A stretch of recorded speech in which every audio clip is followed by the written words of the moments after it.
تفہیم القرآن، روزانہ ایک رکوع، ترجمہ و تفسیر کے ساتھ قرآن کو سمجھیں۔ سبسکرائب کریں اور جڑے رہیں۔ إِنَّا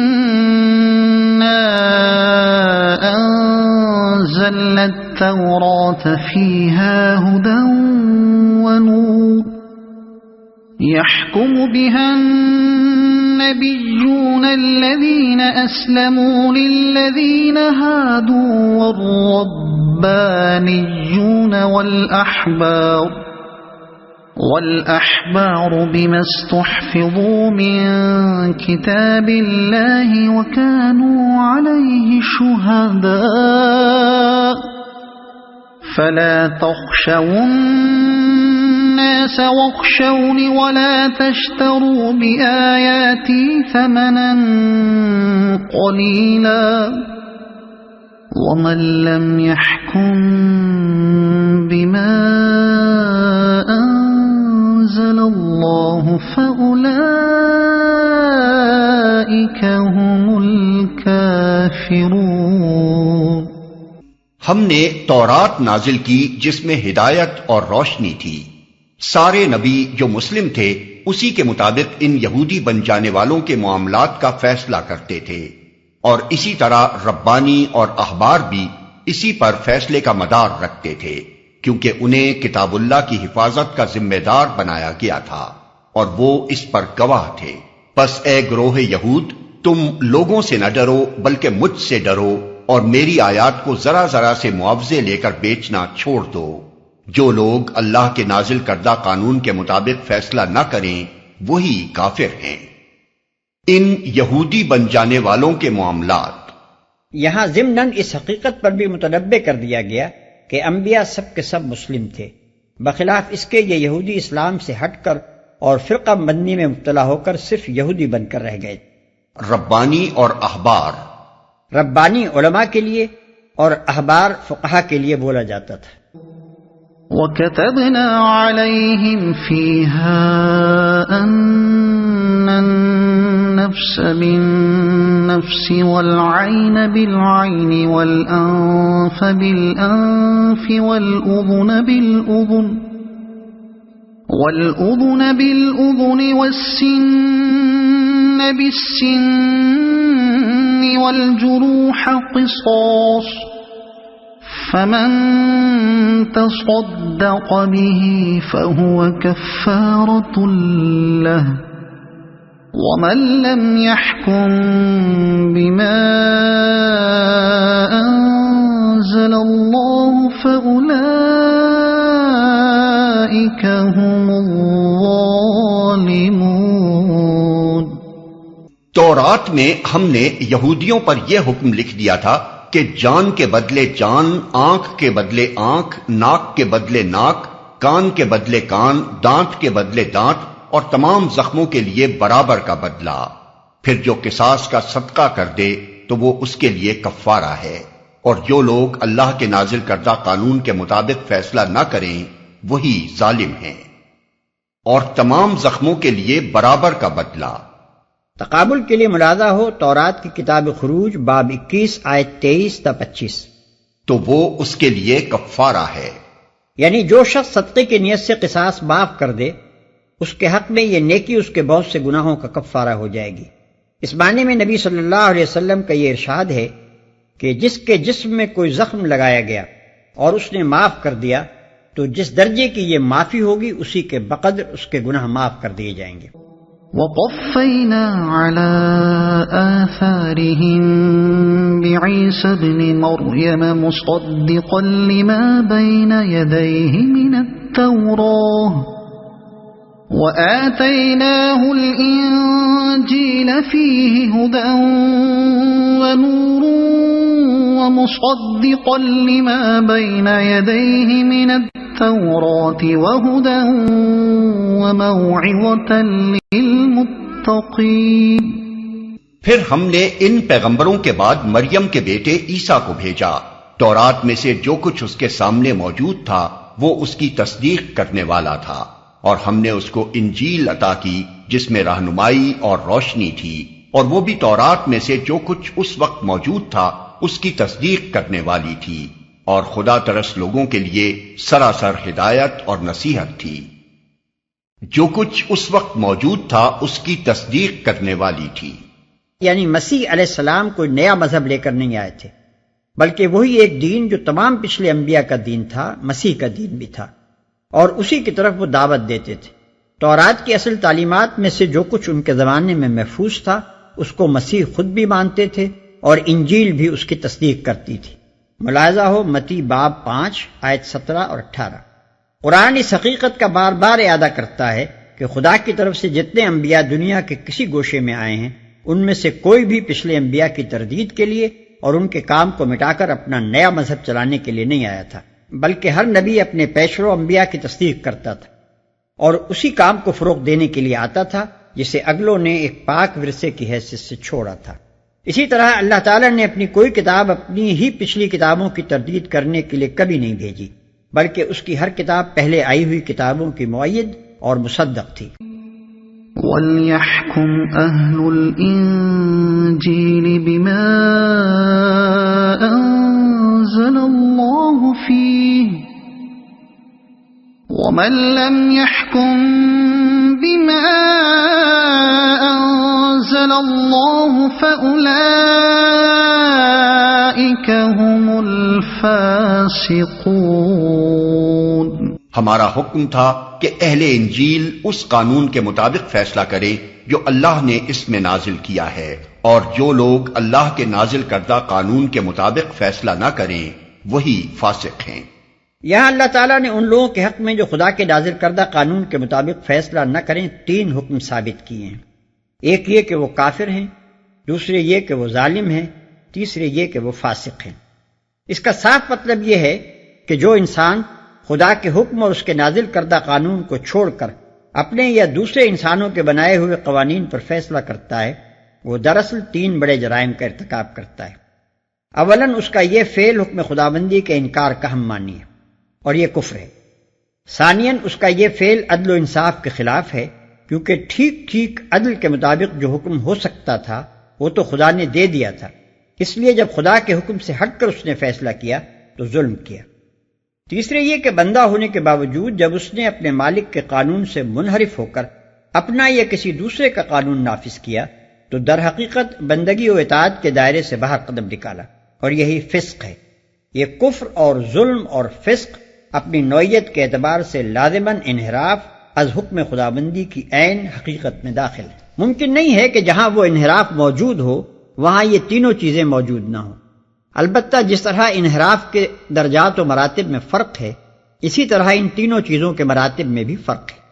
جو شخص حکم الہی کے خلاف اس بنا پر فیصلہ کرتا ہے کہ وہ اللہ کے حکم کو غلط اور اپنے یا کسی دوسرے انسان کے حکم کو صحیح سمجھتا ہے، وہ مکمل کافر اور ظالم اور فاسق ہے۔ اور جو اعتقاداً حکم الہی کو برحق سمجھتا ہے مگر عملاً اس کے خلاف فیصلہ کرتا ہے، وہ اگرچہ خارج از ملت تو نہیں ہے مگر اپنے ایمان کو کفر، ظلم اور فسق سے مخلوط کر رہا ہے۔ اسی طرح جس نے تمام معاملات میں حکم الہی سے انحراف اختیار کر لیا ہے وہ تمام معاملات میں کافر، ظالم اور فاسق ہے، اور جو بعض معاملات میں مطیع اور بعض میں منحرف ہے اس کی زندگی میں ایمان و اسلام اور کفر و ظلم و فسق کی آمیزش ٹھیک ٹھیک اسی تناسب کے ساتھ ہے جس تناسب کے ساتھ اس نے اطاعت اور انحراف کو ملا رکھا ہے۔ بعض اہل تفسیر نے ان آیات کو اہل کتاب کے ساتھ مخصوص قرار دینے کی کوشش کی ہے، مگر کلام الہی کے الفاظ میں اس تعویل کے لیے کوئی گنجائش موجود نہیں۔ اس تعویل کا بہترین جواب وہ ہے جو حضرت حذیفہ رضی اللہ عنہ نے دیا ہے۔ ان سے کسی نے کہا کہ یہ تینوں آیتیں تو بنی اسرائیل کے حق میں ہیں۔ کہنے والے کا مطلب یہ تھا کہ یہودیوں میں سے جس نے خدا کے نازل کردہ حکم کے خلاف فیصلہ کیا ہو وہی کافر، وہی ظالم اور وہی فاسق ہے۔ اس پر حضرت حذیفہ رضی اللہ تعالیٰ عنہ نے فرمایا، کتنے اچھے بھائی ہیں تمہارے لیے یہ بنی اسرائیل کہ کڑوا کڑوا سب ان کے لیے ہے اور میٹھا میٹھا سب تمہارے لیے، ہرگز نہیں، خدا کی قسم تم انہی کے طریقے پر قدم بقدم چلو گے۔ وَأَنزَلْنَا إِلَيْكَ الْكِتَابَ بِالْحَقِّ مُصَدِّقًا لِمَا بَيْنَ يَدَيْهِ مِنَ الْكِتَابِ وَمُهَيْمِنًا عَلَيْهِ فَاحْكُم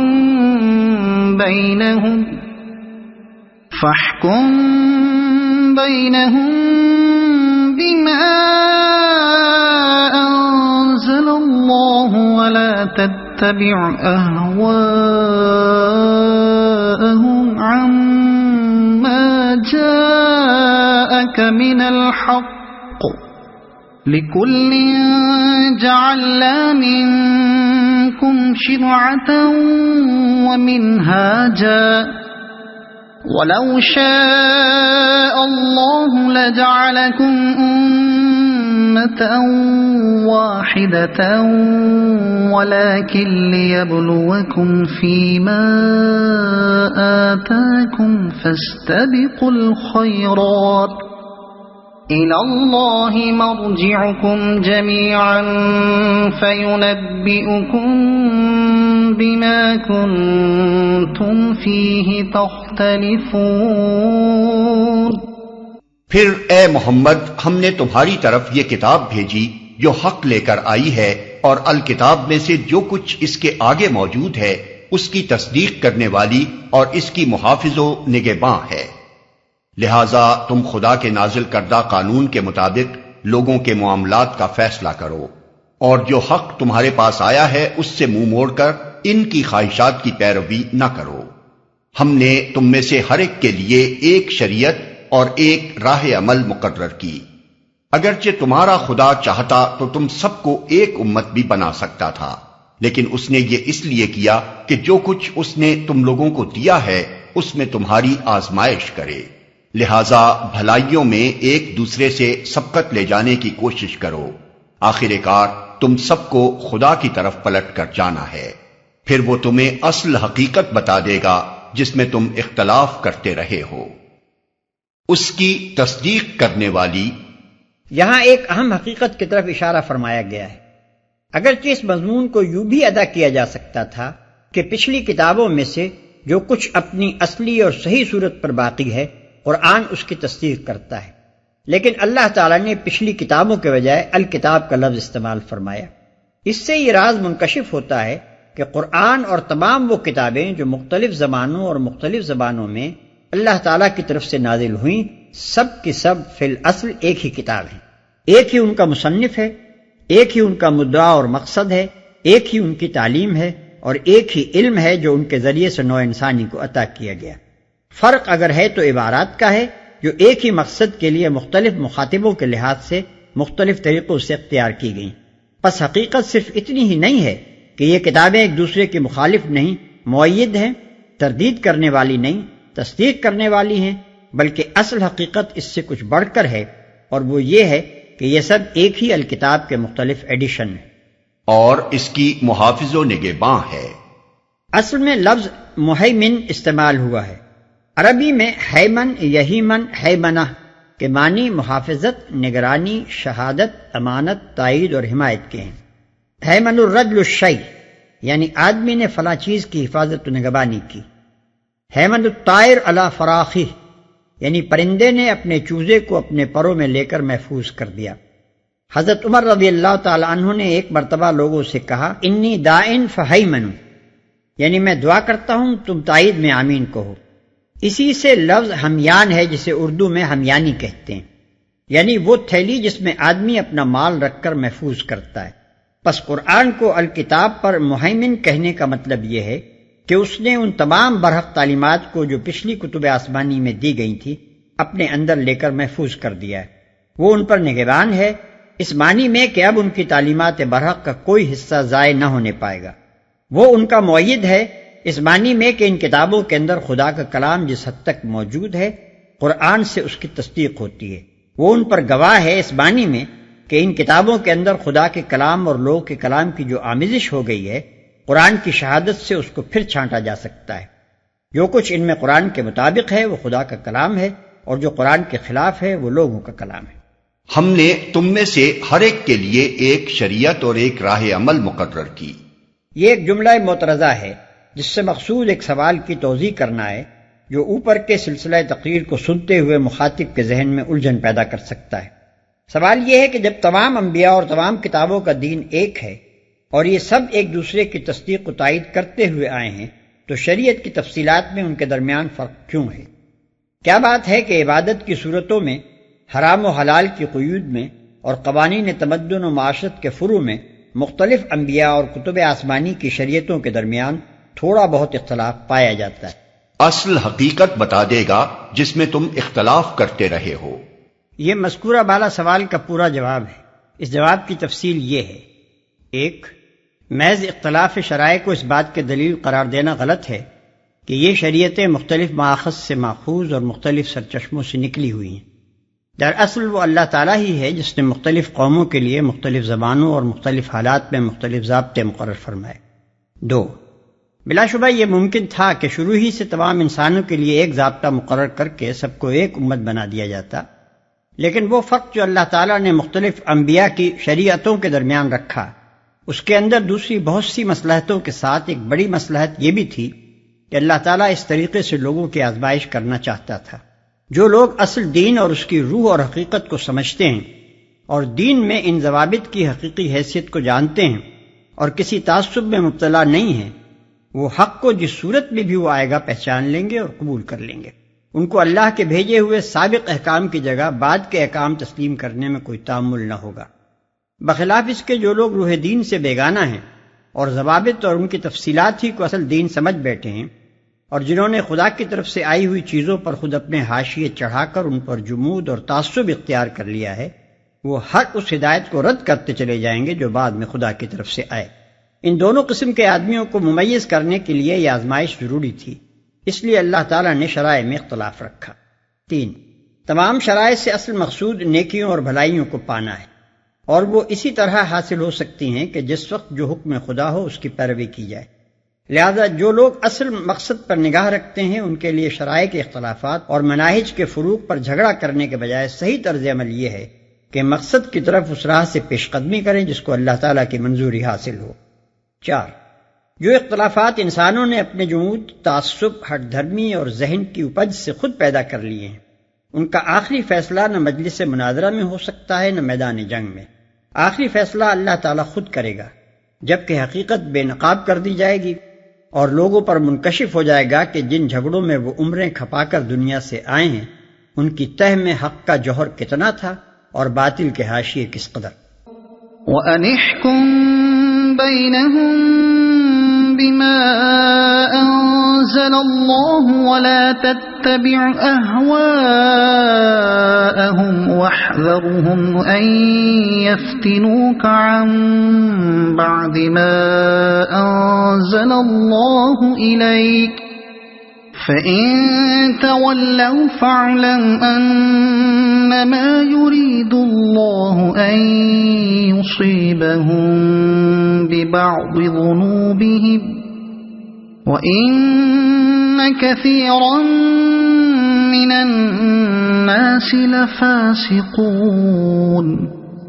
أَفَحُكْمَ الْجَاهِلِيَّةِ يَبْغُونَ وَمَنْ أَحْسَنُ مِنَ اللَّهِ حُكْمًا لِقَوْمٍ يُوقِنُونَ۔ پس اے محمد تم اللہ کے نازل کردہ قانون کے مطابق ان لوگوں کے معاملات کا فیصلہ کرو اور ان کی خواہشات کی پیروی نہ کرو۔ ہوشیار رہو کہ یہ لوگ تم کو فتنے میں ڈال کر اس ہدایت سے ذرہ برابر منحرف نہ کرنے پائیں جو خدا نے تمہاری طرف نازل کی ہے۔ پھر اگر یہ اس سے منہ موڑیں تو جان لو کہ اللہ نے ان کے بعض گناہوں کی پاداش میں ان کو مبتلائے مصیبت کرنے کا ارادہ ہی کر لیا ہے، اور یہ حقیقت ہے کہ ان لوگوں میں سے اکثر فاسق ہیں۔ اگر یہ خدا کے قانون سے منہ موڑتے ہیں تو کیا پھر جاہلیت کا فیصلہ چاہتے ہیں؟ حالانکہ جو لوگ اللہ پر یقین رکھتے ہیں ان کے نزدیک اللہ سے بہتر فیصلہ کرنے والا کوئی نہیں ہے۔ تو کیا پھر جاہلیت کا فیصلہ چاہتے ہیں؟ جاہلیت کا لفظ اسلام کے مقابلے میں استعمال کیا جاتا ہے۔ اسلام کا طریقہ سراسر علم ہے کیونکہ اس کی طرف خدا نے رہنمائی کی ہے جو تمام حقائق کا علم رکھتا ہے، اور اس کے برعکس ہر وہ طریقہ جو اسلام سے مختلف ہے جاہلیت کا طریقہ ہے۔ عرب کے زمانے قبل اسلام کو جاہلیت کا دور اسی معنی میں کہا گیا ہے کہ اس زمانے میں علم کے بغیر محض وہم یا قیاس و گمان یا خواہشات کی بنا پر انسانوں نے اپنے لیے زندگی کے طریقے مقرر کر لیے تھے۔ یہ طرز عمل جہاں جس دور میں بھی انسان اختیار کریں اسے بہرحال جاہلیت ہی کا طرز عمل کہا جائے گا۔ مدرسوں اور یونیورسٹیوں میں جو کچھ پڑھایا جاتا ہے وہ محض ایک جزوی علم ہے، اور کسی معنی میں بھی انسان کی رہنمائی کے لیے کافی نہیں ہے۔ لہذا خدا کے دیے ہوئے علم سے بے نیاز ہو کر جو نظام زندگی اس جزوی علم کے ساتھ جنون و اوہام اور قیاسات و خواہشات کی آمیزش کر کے بنا لیے گئے ہیں، وہ بھی اسی طرح جاہلیت کی تاریخ میں آتے ہیں جس طرح قدیم زمانے کے جاہلی طریقے اس تاریخ میں آتے تھے۔ اگر آپ کو یہ ویڈیو پسند آئی ہو تو اسے لائک کریں، دوسروں تک پہنچانے کے لیے شیئر کریں، اور مزید ایسی ہی معلوماتی ویڈیوز کے لیے ہمارے چینل عبد المالک ہاشمی کو سبسکرائب ضرور کریں۔ نئی اپڈیٹس کے لیے بیل آئیکن دبائیں تاکہ آپ کو ہماری ہر نئی ویڈیو بر وقت مل سکے۔ آپ کی حوصلہ افزائی ہمیں مزید بہترین مواد بنانے میں مدد دے گی۔ شکریہ۔